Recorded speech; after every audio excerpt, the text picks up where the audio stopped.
नमस्कार, जय जोहार। मैं कोमल साहू स्वागत करता हूं आप सभी का ज्ञानदा आईएएस एकेडमी के इस ई लर्निंग प्लेटफॉर्म में, जहां पर आज हम चर्चा करने वाले हैं 16 जून 2022 से लेकर 30 जून 2022 तक छत्तीसगढ़ में वो कौन कौन सी महत्वपूर्ण घटनाएं घटित हुई है जो हमारे पेपर के दृष्टिकोण से अपना महत्वपूर्ण स्थान रखते हैं। तो बिना किसी विलंब के, बिना किसी देर के प्रारंभ करते हैं, श्री गणेश करते हैं आज की इस वीडियो को। देखिए, इससे पहले भी मैंने 2 करंट अफेयर के और वीडियोस बनाए हैं, लेकिन उसमें एक चीज होता था कि मैं पूरे टॉपिक को पहले नहीं बताता था। तो अपन इस वीडियो में एक नया चीज किए हैं, अपन जो आज टॉपिक पढ़ने वाले सभी टॉपिक को इसमें दिखा दिए। देखिए, सबसे पहले ये हमारा विषय वस्तु है आज का। सबसे पहले क्या हो रहा है, आपके देश का आज़ादी का क्या हो गया, 75 वर्ष पूरा हो गया, कंप्लीट हो गया। तब सरकार ने क्या किया, अमृत महोत्सव योजना का प्रारंभ किया, श्री गणेश किया। तो इसको हम देखेंगे। उसके बाद देखेंगे क्या, देश में आज़ादी का अमृत महोत्सव अगर हुआ है तो छत्तीसगढ़ में इसका क्या क्या इफेक्ट है, या छत्तीसगढ़ में कौन कौन से कार्यक्रम आयोजित हुए। उसके बाद देखेंगे नीति आयोग। नीति आयोग क्या करता है, अगर भारत में आकांक्षी जिले हैं, उन आकांक्षी जिलों का अगर वो रिपोर्ट जारी करता है तो उस रिपोर्ट को देखना है कि छत्तीसगढ़ की स्थिति क्या है। उसके बाद हम क्या देखेंगे, छत्तीसगढ़ का पहला हाईटेक नर्सरी, तो हाईटेक नर्सरी के बारे में चर्चा करेंगे। हमारे यहाँ एक हर्बल ब्रांड है, उस हर्बल ब्रांड के बारे में क्या नई चीजें हुई है, क्या नया पहल सरकार ने लिया, उसको देखेंगे। महुआ प्रसंस्करण केंद्र, इमली प्रसंस्करण केंद्र, और सबसे बड़ा धान डीएनए फिंगरप्रिंट आपको सेंटर या संग्रहण केंद्र देखना है। आपको देखना है एक हमारे यहाँ अभियान चल रहा है, मलेरिया मुक्त छत्तीसगढ़ अभियान, इसके बारे में भी देखेंगे। राज्य में तीरंदाजी खेल अकादमी क्या है, प्रस्तावित है, उसको देखेंगे। खेलो इंडिया यूथ गेम 2021, पिछले बार भी इसके बारे में हम चर्चा किए थे, इस बार भी हम क्या करेंगे, एक चर्चा करेंगे। आगे देख रहे हैं अंडर 16 राष्ट्रीय बास्केटबॉल चैंपियनशिप, इसमें देखेंगे छत्तीसगढ़ की 2 कन्याओं का, 2 बालिकाओं का क्या हुआ, चयन हुआ है, उसको देखेंगे। उसके बाद देखेंगे नवीन संगीत एवं नृत्य महाविद्यालय, ये भी प्रस्तावित किया गया, तो किस जिले से संबंधित है, क्यों वहां प्रस्तावित किया गया, इसको देखना है। उसके बाद देखेंगे नरवा mission, Swami Atmanand English medium school, पिछले भी आपका जो करंट अफेयर था उसमें हमने इसके बारे में चर्चा किया था, लेकिन अब एक नए आयाम के साथ आया, फिर इसको देखेंगे। और छत्तीसगढ़ में राष्ट्रपति सराहनीय सेवा पदक, ये हमारे एक पुलिस अधिकारी को मिला, इसके बारे में भी हम क्या करेंगे, एक चर्चा करेंगे। चलिए भाई, प्रारंभ करते हैं। पहला प्रश्न ये बोल रहा है, देश में आज़ादी का अमृत महोत्सव के तहत 21 जून 2022 को अंतर्राष्ट्रीय योग दिवस को यादगार बनाने के लिए देश में 75 आइकॉनिक स्थल में छत्तीसगढ़ का कौन सा एकमात्र स्थल चुना गया। सबसे पहले तो आप ये समझिए कि हमारे लिए अमृत महोत्सव क्या है। हमारे देश के आज़ादी के 75 वर्ष पूर्ण हो गए, इसी को अब सरकार जो है अमृत महोत्सव के रूप में क्या किया जा रहा है जी, मनाया जा रहा है। वो कार्यक्रम, अलग अलग कार्यक्रम कर रहे हैं, तो उसके तहत आपके यहाँ अंतर्राष्ट्रीय योग दिवस होता है। कब होता है, प्रत्येक वर्ष 21 तारीख को। तो इस बार सरकार ने एक नया चीज किया, क्या, उसमें देश के आपके लिए क्या लिखा है जी, आइकॉनिक, ये 75 आइकॉनिक स्थलों का चयन हुआ। सबसे पहले अपन ये जानते हैं कि आइकॉनिक स्थल है क्या जी। ये आइकॉनिक स्थल के 3 आपके लिए क्या थे जी, आयाम थे। देखिए, सबसे पहले क्या होना चाहिए, ये स्थल ऐतिहासिक होने चाहिए। दूसरा, ये पुरातात्विक होने चाहिए। उसके बाद ये पर्यटन स्थल भी होने चाहिए। अगर ऐसा कोई एक स्थल है जो ये तीनों चीज अपने आप में क्या करता है, समन्वय करता है, तो उसे बोला जा रहा है कि आपके लिए आइकॉनिक स्थल। तो छत्तीसगढ़ का केवल एकमात्र स्थल का इसका चयन हुआ है, तो ये आपके पेपर के पॉइंट ऑफ व्यू से बहुत इंपॉर्टेंट है। सबसे पहले तो आपको अगर नेशनल में पढ़ोगे तो इसका थीम पूछता है कि इस बार जो योगा दिवस हुआ उसका थीम क्या है। तो थीम ऐसे आपको सोनी मैडम अच्छे से बताएगी, लेकिन मैं थीम के ऊपर एक बार चर्चा कर देता हूं। इस बार था क्या, योगा फॉर ह्यूमैनिटी, ये था भाई, योगा फॉर ह्यूमैनिटी मतलब मानवता के लिए योग, ये था इसका थीम। अब आगे चलते हैं, जो हमारे काम का है देख रहे हैं। आप देख रहे हो शिवरी नारायण मंदिर, हटकेश्वर महादेव मंदिर, राजीव लोचन मंदिर, भोरम देव मंदिर। ये भोरम देव मंदिर इसे बोला जाता है छत्तीसगढ़ का खजुराहो, ये हमारे लिए एक संज्ञा है भाई, एक उपमा है। इसको बहुत प्रसिद्ध आपके लिए क्या है, एक मंदिर है। ये क्या है आपके लिए, शिव जी का मंदिर है। आप जाओगे तो देखोगे यहाँ पे क्या है, महादेव स्थापित है, शिवलिंग स्थापित है। क्लियर जी। ये पूछेगा इसका निर्माण कब हुआ था, इसका निर्माण कब हुआ था, 8-9-10 मतलब 1089 ईस्वी में इसका निर्माण हुआ था। कौन कराया था, आपको याद रखना है, कौन, गोपाल देव गोपाल देव। अब गोपाल देव है, कोई ना कोई राजा है ना, तो राजा का नाम याद रखना है आपको, क्या, फणी नागवंश। एक नागवंश बैठता था, फणी नागवंश, उसी में एक जन क्या थे, शासक थे गोपाल देव। उन्होंने 1089 ईस्वी में किसको बनवाया, भोरम देव मंदिर। एक इतिहास के बारे में बताता है, पूरा तात्विक स्थल है और हम घूमने के लिए भी जाते हैं, पर्यटन स्थल भी है। इसीलिए छत्तीसगढ़ के एकमात्र आपके लिए स्थल का चयन हुआ, वो स्थल है आपके लिए कौन सा, भोरम देव मंदिर। जिला आपको याद रखना है कौन सा, कबीरधाम। आपको ये प्रश्न पूछ सकता है भाई, कबीरधाम जिला है। और ये जो गांव पे है, गांव का नाम याद रखना है क्या आपको, चौरा गांव। ये प्रश्न आपको पेपर में पूछ चुका है, ये पूछ चुका है, ये सभी चीजें आपको पूछ चुका है। तो आप जब कोई भी एक प्रश्न देखे तो उसके आजू बाजू में जितने आपको और फैक्ट बन सकते हैं, उससे सिमिलर जो भी फैक्ट हो सबको आपको याद करने की कोशिश करना है। क्लियर जी। आगे बढ़े क्या, तो छत्तीसगढ़ का एकमात्र आइकॉनिक स्थल याद रखना है आपको कौन सा, भोरम देव मंदिर। क्लियर। आगे चले क्या जी। अब देखिए, इसमें अगर कोई ना कोई मुख्य अतिथि होगा तो उस मुख्य अतिथि को आपको पूछा जाएगा, तो आपको याद रखना है कौन, रेणुका सिंह। तो आपको बताइए रेणुका सिंह हमारे लिए कौन है। आप जान रहे हो लोकसभा के 11 सीट है छत्तीसगढ़ में, उसमें आपके लिए एक तो लोकसभा सीट है कौन सा, सरगुजा। तो सरगुजा आपके लिए संसदीय सीट से आपके लिए लोकसभा सांसद है भाई, लोकसभा सांसद। ये यहाँ पे क्या थी, मुख्य अतिथि के रूप में थी। और इनका अगर आप पद देखोगे तो मोदी जी का जो कैबिनेट है, तो अगर मोदी जी का जो कैबिनेट है उसमें एक मंत्री है, तो आपको देखना है कौन सी मंत्री है, राष्ट्रीय आदिम जाति कल्याण विभाग, ये इनका विभाग है भाई, राष्ट्रीय आदिम जाति कल्याण विभाग। इनकी ये क्या है, राज्य मंत्री हैं। आपको याद रखना रेणुका सिंह जी। आपको 2 प्रश्न पूछ सकता है, पहले कौन सा स्थल था, ये स्थल कहाँ पे स्थित है, कौन से जिले पे स्थित है, कब निर्मित हुआ था, कौन निर्माण करवाया था, कौन सा आपका जो वंश है वो निर्माण कराया था, इसको क्या बोला जाता है, छत्तीसगढ़ का खजुराहो। अगर ये पूछेगा कौन से शैली में बना है, नागर शैली। देवता पूछेंगे तो इसको, जो शिव जी हैं इनको आदिवासी देवता माना जाता है, आदिवासी देवता माना जाता है। यहाँ पे जो शिवलिंग है उनको। क्लियर जी। ये आपको इतने सारे प्रश्न पूछ सकता है एक प्रश्न में। क्लियर। आगे बढ़े क्या, देखिए आगे दूसरा प्रश्न देखना है, छत्तीसगढ़ का पहला हाईटेक नर्सरी का शुभारंभ कहाँ किया गया। पूछ रहा हाईटेक नर्सरी, तो आपको जानना जरूरी है हाईटेक नर्सरी क्या होता है, नॉर्मल नर्सरी से। तो उससे पहले समझ जाते हैं अभी हमारे लिए हाईटेक काम कौन कर रहे हैं। आपको दिख रहे होंगे यहाँ माननीय बघेल जी, माननीय बघेल जी का विधानसभा क्षेत्र कौन है, विधानसभा क्षेत्र याद रखना है आपको क्या, पाटन। ये जो पाटन है, पाटन में एक सिकोला करके गांव है। ठीक है जी। आपको जिला में भी पूछ सकता है, तो आपको याद रखना है दुर्ग जिला। आपको जगह याद रखना है पाटन, और पाटन के अंदर भी याद रखना है, तो आपको क्या याद रखना है, सिकोला ग्राम, पाटन तहसील, पाटन विकासखंड। आपको याद रखना है जिला पड़ेगा आपके लिए कौन सा, दुर्ग।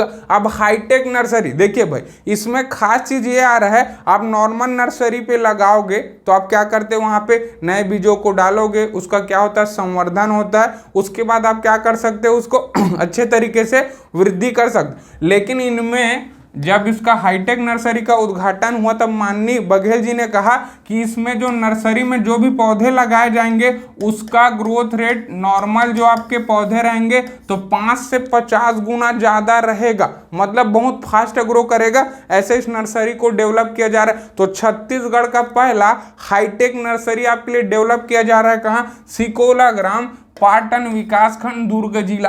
क्लियर जी। आपको एकदम फैक्ट को अच्छे से याद करने का कोशिश करना है। आगे चले, याद रखना है छत्तीसगढ़ हर्बल ब्रांड के किस स्थान पर गुणवत्ता परीक्षण प्रयोगशाला स्थापित नहीं है? मतलब स्थापित किया गया। सबसे पहले तो आपको याद रखना है कितने जगह में स्थापित किया गया। क्या बोल रहा है? हर्बल ब्रांड, हर्बल मतलब 3 और ब्रांड मतलब 2, मतलब 5 आपके लिए क्या? गुणवत्ता मतलब क्या बोल रहा है जी? Quality testing lab. तो आपको याद रखना है क्वालिटी टेस्टिंग लैब, गुणवत्ता प्रयोगशाला बोल रहा है, मतलब इसके क्वालिटी को इम्प्रूव करना है। जितना अपन कर सक रहे हैं उसका क्या करेंगे? टेस्टिंग करेंगे कि जो हमारे मानक है, जो हमारे स्टैंडर्ड है, क्या उसको छू पा रहे हैं या उससे अच्छे और हैं करके। क्यों? अभी अब बोल रहा है एक ब्रांड है हमारे पास हर्बल ब्रांड। ये क्या है? हमारे पास वनोपज होते हैं जी, जो जंगल से हमको क्या मिलता है? जड़ी बूटी बोल सकते हैं, जो औषधि बोल सकते हैं, या हर वो चीज जो हमको वन से क्या मिलता है? प्राप्त होता है। वो केवल अब राष्ट्रीय या फिर आपके लिए देसी उत्पाद नहीं है। अब हम सोच रहे हैं क्या कि वैश्विक स्तर पर अपना क्या करें? प्रभाव छोड़े। इसलिए अब राज्य सरकार ने क्या कर रहे हैं? अच्छा सराहनीय प्रयास कर रहे हैं और हमारे पास 5 क्या क्वालिटी टेस्टिंग लैब का स्थापना किया गया। अब कहाँ देखिए, आपके पास 5 ठो संभाग है। अब पहले तो 5 संभाग का नाम लिखे। सबसे पहले आपको मिलता है क्या? सरगुजा संभाग। दूसरा आपको क्या मिलता है? बिलासपुर संभाग। तीसरा आपको क्या मिलता है? दुर्ग संभाग। उसके बाद रायपुर और लास्ट में आता है क्या आपके पास? बस्तर संभाग। तो जितने आपके पास संभाग है, सभी संभाग के मुख्यालय में एक एक टेस्टिंग लैब का स्थापना किया गया। जैसे सरगुजा का आपके लिए संभाग का मुख्यालय कौन सा पड़ता है? अंबिकापुर। दूसरा आप बिलासपुर देखोगे तो खुद बिलासपुर है। उसके बाद दुर्ग। तो आपको याद रखना तीसरा, चाहे ऊपर से जाओ चाहे नीचे से जाओ, तीसरा मतलब दुर्ग। छत्तीसगढ़ का जो सबसे छोटा संभाग है, यहाँ पे एक भी टेस्टिंग लैब की स्थापना नहीं किया गया है। क्लियर जी? आपको याद रखना रायपुर में खुद रायपुर। अब देखिए भाई बस्तर का आपका जो संभाग मुख्यालय ये कहाँ पड़ता है आपके लिए? जगदलपुर। तो आपको 4 संभाग मुख्यालय दिख गया, चारों के चारों। आपको एक नाम अलग से याद रखना है, जैसे मेरा नाम क से कोमल, आपको याद रखना क से कांकेर। तो आपके लिए 4 कौन सा? अंबिकापुर, बिलासपुर, रायपुर, जगदलपुर। उसके बाद याद रखना है आपको कांकेर। ये 5 ऐसे जगह है, ऐसे स्थल है जहां पे 5 जो आपके लिए क्वालिटी टेस्टिंग लैब है उसकी स्थापना की जा रही है। क्लियर? अब हम ऑप्शन के हिसाब से, अंबिकापुर है, रायपुर है, दुर्ग नहीं है, बिलासपुर है। तो आपको याद रखना ये पूछ सकता है नंबर्स में कितना है, और दूसरा आपको ये पूछ सकता है कि कहाँ नहीं है। तो आपको है वो याद रखना है 5, उसके बाद जो नहीं है वो आपको याद आ जाएगा। क्लियर जी? आगे बढ़े क्या? देखिए अगला बोल रहा है छत्तीसगढ़ के किस जिले पे महुआ प्रसंस्करण केंद्र स्थापित किया जाएगा? स्थापित किया जाएगा मतलब प्रपोजल है, अभी स्थापित नहीं किया गया। आपको याद रखना महुआ। तो महुआ से आपको मैं एक चीज और बता रहा हूं, मक्का। एक मक्का प्रसंस्करण केंद्र आपके यहाँ है। तो आपको याद रख सकते हैं मक्का प्रोसेसिंग सेंटर, या इसे बोल सकते हैं हम लोग क्या जी? प्रसंस्करण केंद्र। आपको प्रसंस्करण केंद्र के बारे में एक चर्चा मैंने पिछले वीडियो में किया था। प्रसंस्करण केंद्र क्या चीज होता है? देखिए राहुल गांधी जी का कंसेप्ट है, एक साइड क्या डालो? आलू और दूसरा साइड क्या निकालो? सोना। देखिए कंसेप्ट को आप समझने की कोशिश करिए। अगर ये कंसेप्ट आपको समझ आ गया, प्रसंस्करण केंद्र आपको समझ आ जाएगा। मतलब अगर मैं महुआ डाल रहा हूं तो महुआ से मैं ये देखूंगा एक आपके लिए स्थान है, यहाँ से अब अगर प्रोडक्ट निकल रहा है तो क्या क्या प्रोडक्ट बन सकते हैं। लेकिन आप महुआ को जब ले जाओगे तो खराब हो सकता है। तो सबसे पहले इसको कैसे स्टोर करके रखना है, कैसे प्रिजर्व करके रखना है, और उसमें ट्रेनिंग दिया जाएगा, उसका पैकिंग किया जाएगा, उसका मार्केटिंग किया जाएगा। अगर इन सब चीज़ों का ट्रेनिंग होगा, अच्छे से रखने का ट्रेनिंग होगा, इन सभी चीज़ों को बोला जाता है आपके लिए क्या? प्रसंस्करण केंद्र। तो आपको याद रखना, चाहे माँ से बोले क्या मक्का, आपको माँ से बोले क्या महुआ, आपको याद रखना। जैसे मेरा नाम आता है ना को माला, तो आपको माँ से याद रखना भैया पहले कोंडागांव। तो आपको याद रखना सीधा क्या? कोंडागांव। कोंडागांव में आपके लिए मक्का प्रोसेसिंग सेंटर प्रश्न पूछा गया है। अब आपको पूछ सकता है क्या? महुआ प्रोसेसिंग सेंटर स्थापित किया जाएगा, प्रपोज्ड है, प्रपोजल में है, ठीक है, बना नहीं है भाई। आगे चले क्या? याद रखना है छत्तीसगढ़ के किस जिले में इमली प्रसंस्करण केंद्र स्थापित किया जाएगा? अभी स्थापित नहीं है, मतलब सरकार का घोषणा है। क्लियर जी। अब देख लेते हैं एशिया का सबसे बड़ा इमली मंडी कौन सा है?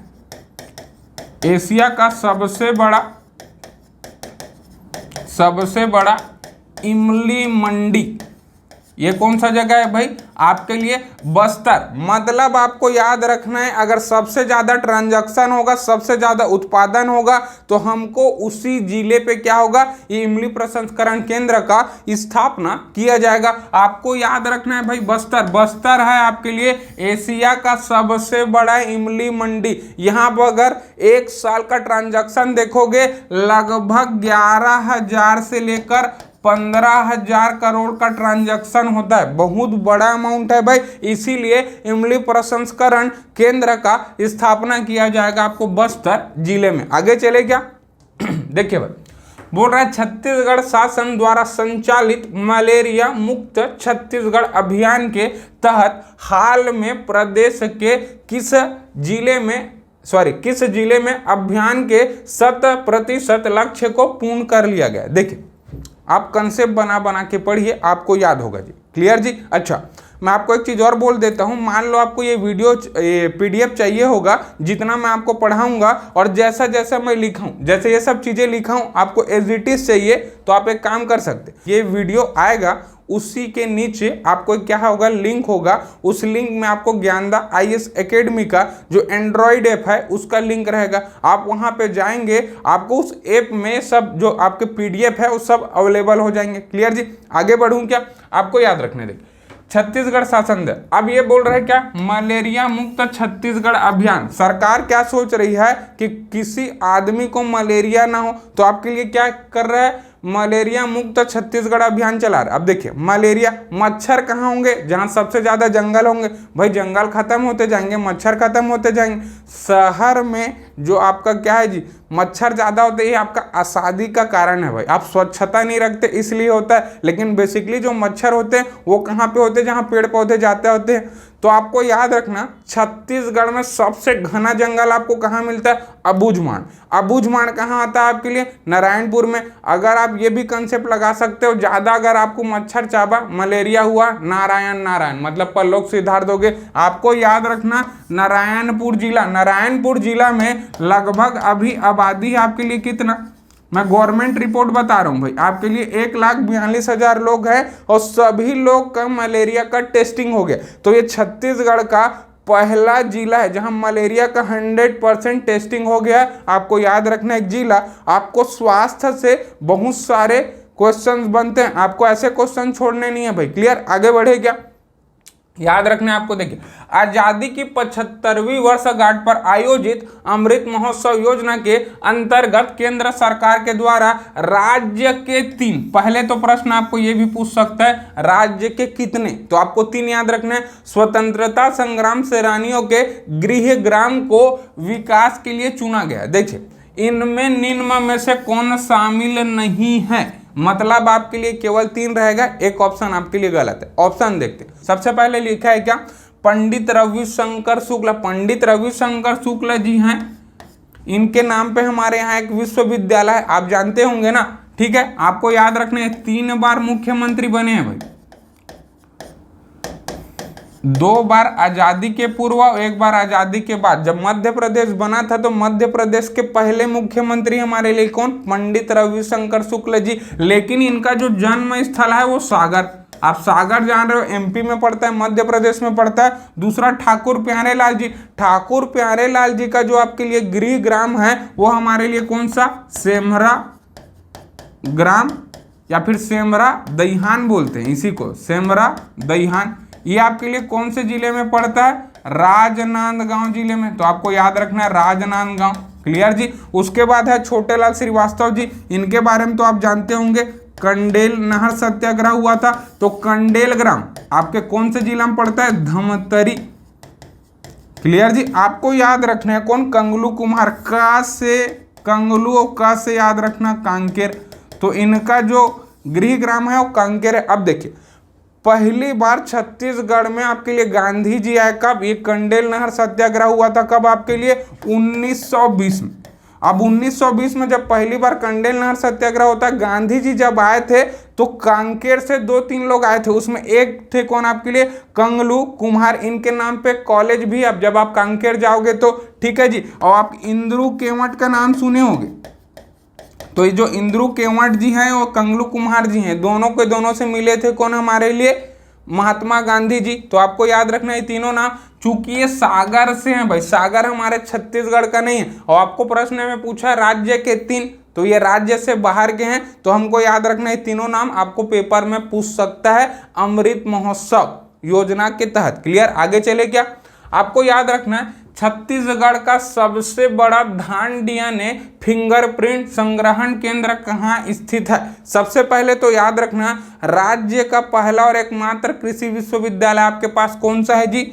इंदिरा गांधी कृषि विश्वविद्यालय। इसकी स्थापना आपके लिए कब हुई थी? आप सब बताएंगे मेरे को, कब हुआ था भाई आपके लिए?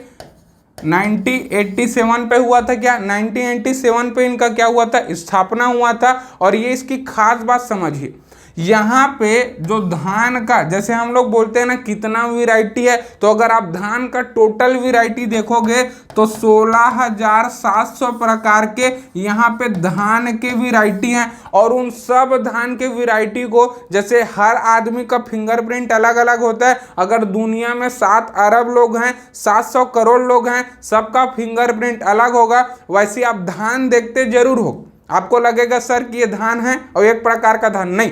अगर यहाँ पे देखोगे इंदिरा गांधी कृषि विश्वविद्यालय पे लगभग 16,700 प्रकार के धान का जो वैरायटी है सबका संरक्षण कर रहे हैं, उसको प्रिजर्व करके रख रहे हैं। अब समझिए कारण क्या चीज होता है।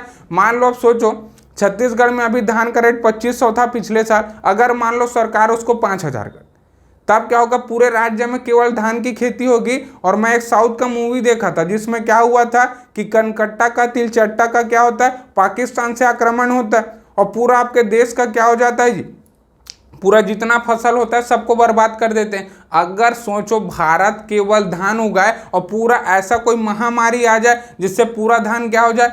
समाप्त हो जाए, नष्ट हो जाए, तब तो दिक्कत रहेगा ना। तो आपको ऐसे जगह का जरूरत पड़ेगा जहां इसको प्रिजर्व करके रखा जाए। तो ये जो इंदिरा गांधी कृषि विश्वविद्यालय है, ये केवल भारत में नहीं, विश्व के सबसे बड़े, अगर धान को संरक्षित करके रख रहे हैं ऐसे सेंटर में एक सेंटर है। याद रखना है भाई आपको, क्या? छत्तीसगढ़ का सबसे बड़ा धान डीएनए फिंगरप्रिंट सेंटर। क्लियर? आगे बढ़े क्या? याद रखना आपको छत्तीसगढ़ सरकार के नरवा मिशन के अध्यक्ष निम्न में से किसी नियुक्त किया गया। सबसे पहले तो आप समझे कि नरवा मिशन है क्या? आपको नरवा मिशन में इधर दिख रहा होगा, इसी का हम लोग छत्तीसगढ़ी में क्या बोलते हैं? नरवा। अरे नरवा मतलब सोझे सोझे ये चीज होता है जी, पानी गिर रहा है, नदी नहीं है लेकिन नदी से छोटा वाला, लेकिन वो क्या करता है? उसमें पानी का फ्लो होता है, लगभग गर्मी बस में उसका पानी खत्म हो जाता है, उसी का हम लोग नरवा बोलते हैं क्या? ऐसे भी हमारे माननीय मुख्यमंत्री जी बोलते हैं क्या?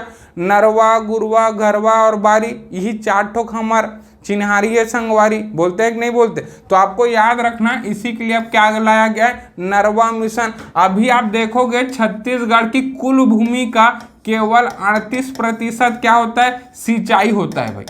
तो अब राज्य सरकार क्या कर रहा है? एक लक्ष्य बना रहा है कि हमारे यहाँ जो कृषि भूमि है उसका कम से कम 75% जो है उसमें सिंचाई उपलब्ध हो। आप देखोगे जिधर डैम नहीं रहता उधर दिक्कत हो रहा है। तब सरकार क्या सोच रहा है? नरवा, कम से कम जितना पानी आपके पास है उन सब पानी को आप क्या करो? स्टोर करके रखो और आप उसके लिए कृषि के लिए प्रयोग करो। दूसरा इसका एक फायदा क्या है? आप देख रहे हो दिन ब दिन अगर पूरे विश्व में 70% हिस्से पर क्या है जी? जल है, लेकिन केवल 1% हिस्से को अपन क्या कर रहे हैं? यूज कर पा रहे हैं। तब सरकार ये सोच रही कि वाटर हार्वेस्टिंग बोलते हैं ना, कि जो भूमिगत जल है उसको बढ़ाना है। तो भाई पानी अगर आपके पास सब जगह स्टोर रहेगा तभी तो अपन पानी को बढ़ा सकते हैं। क्या वाटर लेवल को, ग्राउंड वाटर लेवल को बढ़ा सकते हैं। इसीलिए राज्य सरकार नरवा मिशन का क्या किया है जी? गठन किया है। इसमें हमारे पास अध्यक्ष निम्न में से कौन है? देखिए ठाकुर राम सिंह जी है। यहाँ 4 अलग अलग प्रश्न बनेंगे भाई, चारों बता रहा हूँ। सबसे पहले आपको याद रखना है ठाकुर राम सिंह जी ये छत्तीसगढ़ राज्य चुनाव आयुक्त हैं। ये प्रश्न आपको पूछा जाता है। तो आपके लिए पहला प्रश्न है ये। दूसरा आपके लिए कौन है? सर्जियस मिंजी। हमारे यहाँ चौथा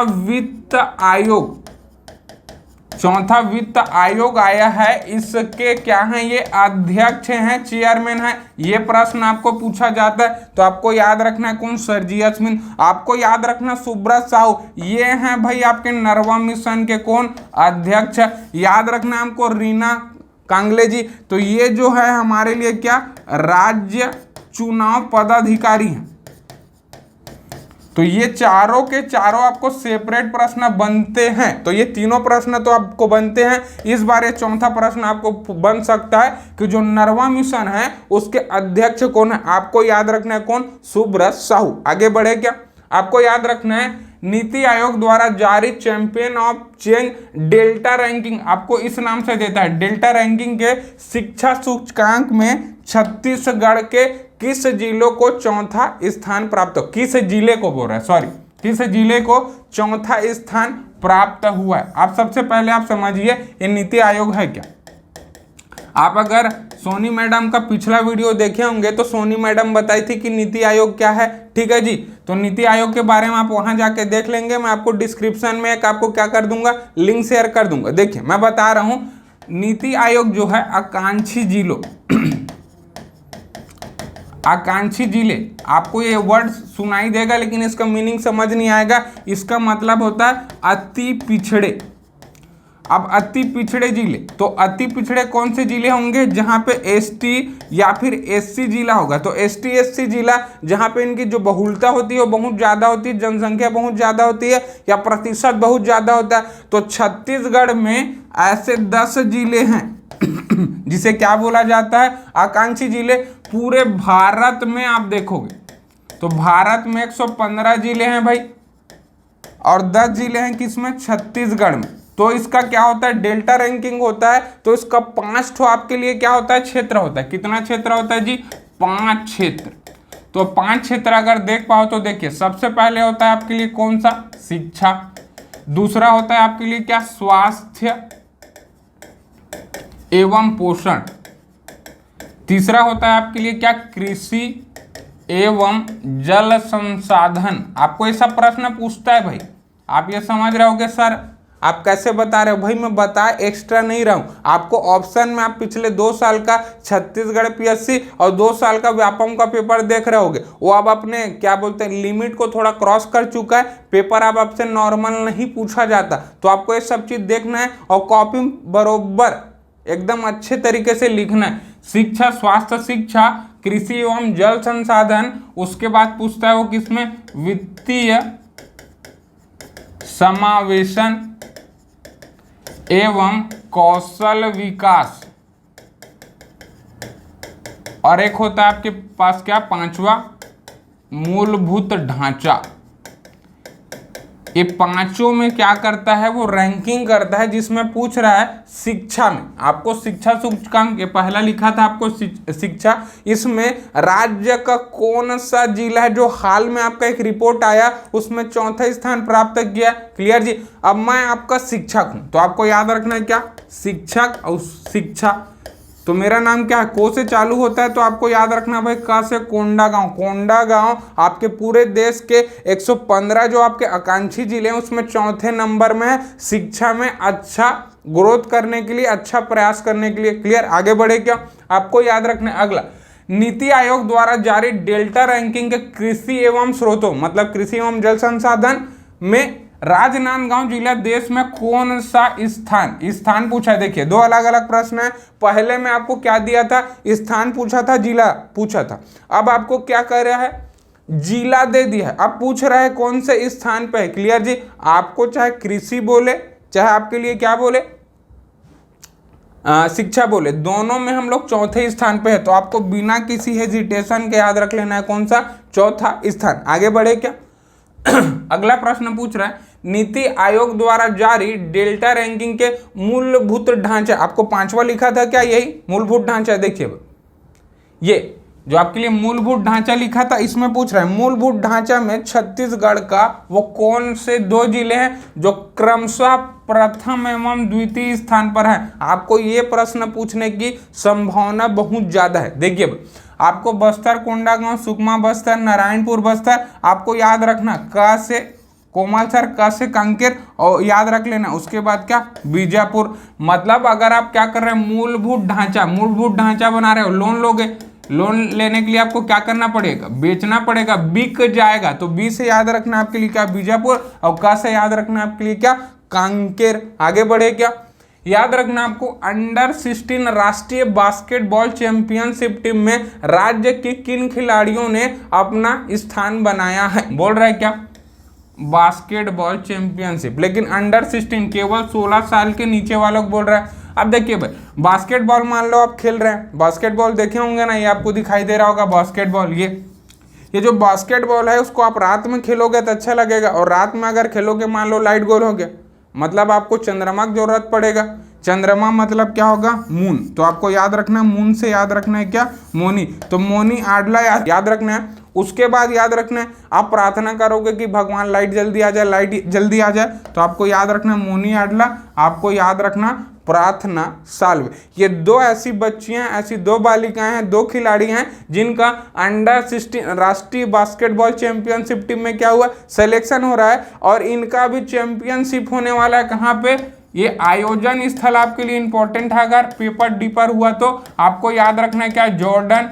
तो आपको याद रखना जॉर्डन एक देश है, वहीं पे एक चैंपियनशिप होने वाला है जहां पे इन दोनों का अंडर 16 टीम में सिलेक्शन हुआ है। आगे बढ़े क्या, आपको याद रखना है भाई। अगला, जून 2022 में भारत में नंबर 1 वेट लिफ्टर का दर्जा किसे दिया गया है। देखिए सबसे पहले तो आपके लिए मीराबाई चानू, ये मीराबाई चानू जो है आपके लिए सिल्वर मेडल जीती थी। कब, अभी लिए आपके लिए टोक्यो ओलंपिक हुआ था उसमें। उसके बाद आपको ऋतु फोगाट, गीता फोगाट, बबीता फोगाट, ऋतु फोगाट, ज्ञानेश्वरी यादव, ये हमारे लिए चर्चा के विषय रही है पिछले 2 करंट अफेयर में। इन्होंने क्या किया था, जूनियर आपके लिए क्या, वर्ल्ड आपके लिए क्या, वेट लिफ्टिंग चैंपियनशिप हुआ था, वहां पे सिल्वर मेडल जीती थी। ये बहुत इंपॉर्टेंट है, आपको मैं बोला था। लेकिन अभी क्या हुआ, देश में junior weight lifting national championship हुआ है, और सीनियर मतलब बड़े लोग का भी हुआ है, क्या बोलते हैं, वेट लिफ्टिंग चैंपियनशिप। उसमें पहला गोल्ड मेडल इसको मिला था, किनको, मीराबाई चानू जी को, और इनको मिला था क्या, सिल्वर मेडल। किसमें, सीनियर वेट लिफ्टिंग चैंपियनशिप में। अब देखो भाई, ये जूनियर में फर्स्ट आई थी और सीनियर में क्या आई, सेकंड आई। लेकिन अभी जब नया रैंकिंग जारी हुआ इन सब प्रदर्शन के बाद, तो पूरे भारत में नंबर 1 आई है हमारे लिए कौन, ज्ञानेश्वरी यादव। और ये अभी क्या, इनको घोषणा हुआ है कि सरकार ASI का पद इनको क्या करेंगे, प्रदान करेंगे। कब, जूनियर वर्ल्ड जो वेट लिफ्टिंग चैंपियनशिप हुआ था उसमें सिल्वर मेडल जीती थी। और वर्तमान में देखोगे तो भारत में नंबर 1 पोजीशन पे वेट लिफ्टर्स में, इसमें मीराबाई चानू भी शामिल है। उसके बावजूद इनका अच्छा प्रदर्शन है, इसलिए प्रश्न आपको पूछ सकता है, भारत में छत्तीसगढ़ में के इतिहास में पहली बार होगा जब छत्तीसगढ़ का कोई वेट लिफ्टर पूरे भारत में नंबर 1 होगा। और इन्होंने सबसे ज्यादा अपना क्या किया था जी, वेट लिफ्ट उठाया था। तो इन्होंने, इनका नेशनल रिकॉर्ड है किसमें, जूनियर वेट लिफ्टिंग चैंपियनशिप में। आगे बढ़े क्या, देखिए तीरंदाजी खेल अकादमी कहाँ प्रस्तावित किया गया। देखिए जैसे आप लोग बचपने देखे होंगे, बहुत जैसे ग्रामीण अंचल के होंगे, तब आप क्या किए होंगे, बढ़िया पड़की, कौआ, कोकड़ा, ये सबको मार मार के खाए होंगे, भूंज के, ऐसे गाँव में करते हैं। लेकिन ये सब तीरंदाजी वाला काम कहाँ होता है, आप देखे होगे पूरा अगर पाषाण काल पढ़े होगे तो मध्य पाषाण काल में आपके लिए क्या, जैसे तुकना, हम लोग तुकना बोलते हैं ना जी, तीरंदाजी, इसका प्रारंभ वहीं पे हुआ था क्या। तो आप देख रहे हैं ये चीज छत्तीसगढ़ में कहाँ है, तो भैया उस जगह पे आएगा जहां आदिवासी लोग का क्या होगा, निवास होगा। तो जनजातियों की भूमि किसे बोला जाता है, बस्तर। तो आपको बस्तर का मुख्यालय याद रखना है क्या, जगदलपुर। जगदलपुर में तीरंदाजी खेल अकादमी प्रस्तावित है, तो आपको याद रखना है। आगे चले क्या, अगला याद रखना है, राज्य में नवीन संगीत एवं नृत्य महाविद्यालय कहाँ प्रस्तावित किया गया है। आपको याद रखना है खैरागढ़। ये जो खैरागढ़ है यह 1956 में आपके लिए क्या आया था जी, इंदिरा कला एवं संगीत विश्वविद्यालय आया था भाई। यहां से आपको खुद दो प्रश्न पूछते हैं। सबसे पहले याद रखना, एशिया का पहला आपके लिए संगीत विश्वविद्यालय कौन है, पहला प्रश्न ये पूछता है। दूसरा पूछता है राज्य का पहला विश्वविद्यालय था भैया, राज्य का पहला विश्वविद्यालय था। अब इसी विश्वविद्यालय के अंतर्गत एक और नए जगह में कॉलेज खोला जा रहा है, और कॉलेज को याद रखना है। तो आपको याद रखना है रायगढ़, ये जो आपके लिए रायगढ़ है ये आपके लिए करेक्ट आंसर है। रायगढ़ में आपके लिए एक राजा होते थे, राजा चक्रधर, इनको बोला जाता है क्या, संगीत सम्राट। तो ये जो संगीत सम्राट जी हैं, इनके आपकी रियासत, इनका ये रियासत है कौन सा, रायगढ़। तो इनका जो रियासत है रायगढ़, इसमें आपके लिए राज्य का एक और कॉलेज ओपन हो रहा है, खुलने जा रहा है, संगीत एवं नृत्य महाविद्यालय। आपको याद रखना है रायगढ़। आपके लिए प्रश्न पूछा जा सकता है। आप आगे चल, आगे आपको पूछ रहा है छत्तीसगढ़ का पहला वो कौन सा विश्वविद्यालय है जहां खेल में बैचलर डिग्री। आप देखिए अभी हम जो खेल खेलते हैं उसका आपका क्या होता है, खेल विश्वविद्यालय। देखोगे तो आपके लिए इम्फाल में आया है खेल विश्वविद्यालय। अब आपके यहाँ इसका पढ़ाई करवाया जाएगा।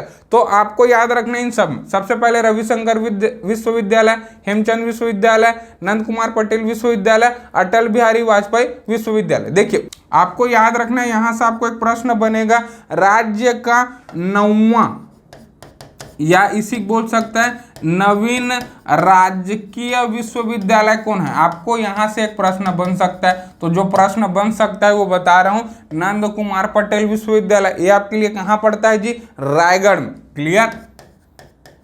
आपको याद रखना है राज्य का पहला सामान्य विश्वविद्यालय, ये प्रश्न भी आपको पूछता है, राज्य का पहला सामान्य विश्वविद्यालय ये है आपके लिए कौन, रविशंकर विश्वविद्यालय। इसकी स्थापना कब हुई थी, 1964 में। इसका स्थापना भी हुआ है कब, 2019-20 में। क्लियर जी। आपको ये याद रखना है भाई, राज्य का पहला सामान्य विश्वविद्यालय है, यहीं पे खेल में बैचलर डिग्री में आप खेल के लिए बैचलर डिग्री प्रदान किया जाएगा। क्लियर जी। आगे बढ़े क्या, आपको याद रखना है वित्तीय वर्ष 2022-23 में छत्तीसगढ़ शासन ने प्रदेश में कितने नए स्वामी आत्मानंद उत्कृष्ट इंग्लिश मीडियम स्कूल खोलने की घोषणा करी है। क्लियर जी। अभी आपके पास 171 क्या है जी, आत्मानंद उत्कृष्ट इंग्लिश मीडियम स्कूल है। दूसरा आपके लिए पूछेगा बजट 2022-23 में,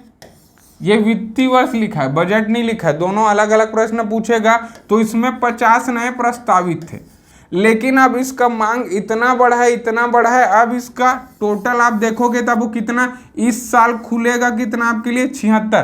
तब आप पहले कितना था, केवल 50 जोड़ते, अब इसमें कितना जोड़ोगे, 76। ये टोटल आपको काउंट करना है, जितना होगा ये संख्या हो जाएगी आपके लिए कब, वित्तीय वर्ष 2022-23 में स्वामी आत्मानंद उत्कृष्ट इंग्लिश माध्यम स्कूलों के। क्लियर जी। ये प्रश्न आपको पिछले टाइम पूछा गया था कि राज्य में अभी कितने अंग्रेजी माध्यम स्कूलों का संचालन हो रहा है। आपके लिए आंसर था 171। अब इस बार पूछेगा 76 जोड़े हुए, जितना आंसर आएगा वो रहेगा आपके लिए छत्तीसगढ़ में संचालित स्कूलों की संख्या। अभी आपको पूछेगा प्रस्तावित कितने प्रस्तावित है, आप बताएंगे 76। क्लियर। आगे बढ़े क्या जी, देखते हैं राज्य का हमारे लिए आज का अंतिम प्रश्न, छत्तीसगढ़ के किस पुलिस अधिकारी को उत्कृष्ट कार्यों के लिए राष्ट्रपति सराहनीय सेवा पदक से सम्मानित किया गया है। क्लियर जी। आप देख रहे हैं ऑप्शन, सबसे पहले आपके लिए क्या लिखा है, तुलाराम बांक, यही हमारे लिए आंसर है। आपको याद रखना है ये अभी राजनांदगांव में इनका पोस्टिंग है भाई। 30 वर्ष से इन्होंने क्या किया है, पूरा भारत सरकार को अपना समय दिया, अपना सेवा दिया है, और इन्होंने पुलिस प्रशासन में अत्यंत सराहनीय प्रशंसनीय कार्य किया है। तो राष्ट्रपति जी ने इनके कार्यों का सम्मान किया है और इनको मिला है राष्ट्रपति सराहनीय सेवा पदक। क्लियर जी। आपको ये सब प्रश्न देखना है, आपको ऐसे प्रश्न बनते हैं। क्लियर जी। तो एक बार देख लेते हैं, आप अगर शुरू से जाएंगे तो अपन ये सब चीज़ें आज पढ़ें। क्लियर जी। अगर आपको ये टोटल चीज़ें जो पढ़ाया हूँ इसका अगर आपको पीडीएफ चाहिए होगा तो आप जब वीडियो देखेंगे तो वीडियो के बाद आप क्या करें, ज्ञानदा IAS अकेडमी के आप क्या करेंगे जी, एंड्रॉयड ऐप में जाएंगे, आपको ये चीज़ें वहाँ मिल जाएगी। क्लियर जी। उम्मीद करता हूँ आपको ये वीडियो अच्छा लगा होगा और मैं आपको याद कराने में पूरा क्या होऊंगा, सफल हुआ होऊंगा। तो आप एक काम करिएगा, लाइक करें, सब्सक्राइब करें। तब तक के लिए मिलते हैं अगले वीडियो में। तब तक के लिए जय जोहार, जय छत्तीसगढ़।